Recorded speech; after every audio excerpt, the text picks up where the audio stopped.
గురుస్వాములు RL Nayak, P Naveen Yadav, S Srikanth, Rinku స్వాముల ఆధ్వర్యంలో అయ్యప్ప స్వామి భక్త బృందం శబరిమల మహాపాదయాత్ర కొనసాగుతోంది. సికింద్రాబాద్ గణేష్ టెంపుల్ నుంచి మొదలైన పాదయాత్ర 15వ రోజు దాడులూరు నుంచి సీకేపల్లికి చేరుకుంది. 545 మంది స్వాములకు మాచర్ల వెంకటేష్, వారి కుటుంబ సభ్యులు భిక్ష ఏర్పాటు చేశారు. ఇవాళ రాత్రి గుట్టూరులో బస చేరున్నారు అయ్యప్ప స్వాములు.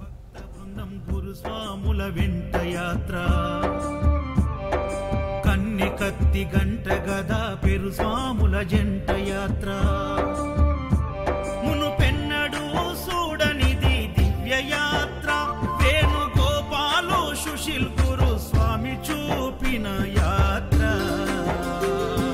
పాదయాత్ర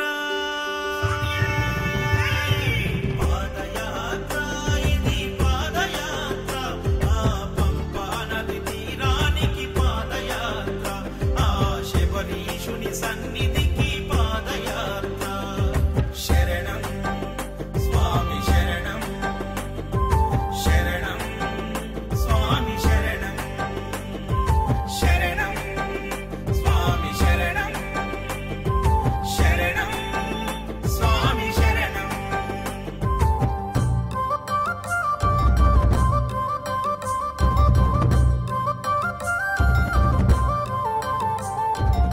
శబరిమల మహాపాదయాత్రలో భాగంగా ఈరోజు 15వ రోజు స్వామి.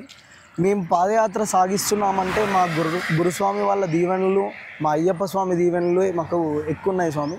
మా గురుస్వాములు అయితే మాకు డైలీ అల్పాహారము, భిక్ష, నైట్ అల్పాహారం, హాల్టింగ్ అదంతా మా అమ్మ నాన్న ఎంత మంచిగా చూసుకుంటారో అంతకంటే బాగా మా గురుస్వామి వాళ్ళు మమ్మల్ని కేర్ తీసుకుంటున్నారు.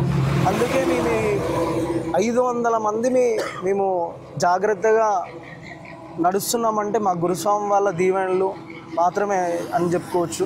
అయ్యప్ప స్వామి దీవెనలు, మా గురుస్వామి వాళ్ళ దీవెనలు మాత్రమే అని చెప్పుకోవచ్చు.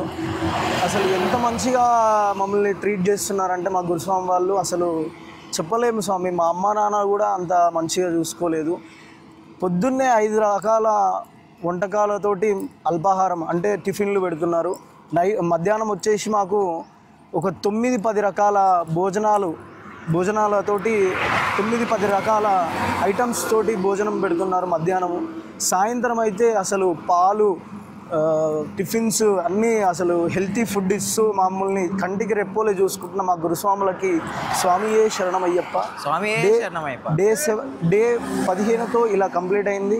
డే 16తో మళ్ళీ మీ ముందుకు వస్తా. స్వామియే శరణమయ్యప్ప. స్వామియే శరణమయ్యప్ప.